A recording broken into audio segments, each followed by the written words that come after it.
హరే కృష్ణ. భగవంతునితో మన రిలేషన్షిప్ పర్సనల్గా ఉండాలండి. అంటే భగవంతుడిని ఎవరికి వారే తమ కోసం ఆరాధించాలన్నమాట. అందరి కోసం మనం ఒక్కరమే ఆరాధన చేస్తే అందరికీ భగవత్ కృప లభించదని అర్థం. ఉదాహరణకు ఎవరికి ఆకలిస్తే వారే తింటేనే వారికి ఆకలి తీరుతుంది కదండి. వేరే వాళ్ళు తింటే మన ఆకలి తీరదు కదా. అలాగే మనం ఎవరికి వారుగా పర్సనల్గా భగవంతుని భక్తియుత సేవ చేస్తే వారికి భగవత్ కృప లభిస్తుంది.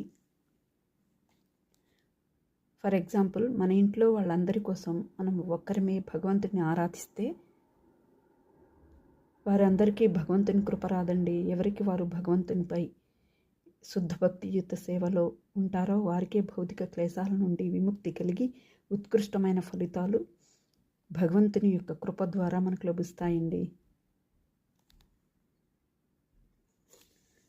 మన ఫ్యామిలీలో అందరూ భగవంతుని కృప కోసం ఆశిస్తే ఇలా కూడా చేయవచ్చని నా ఉద్దేశం.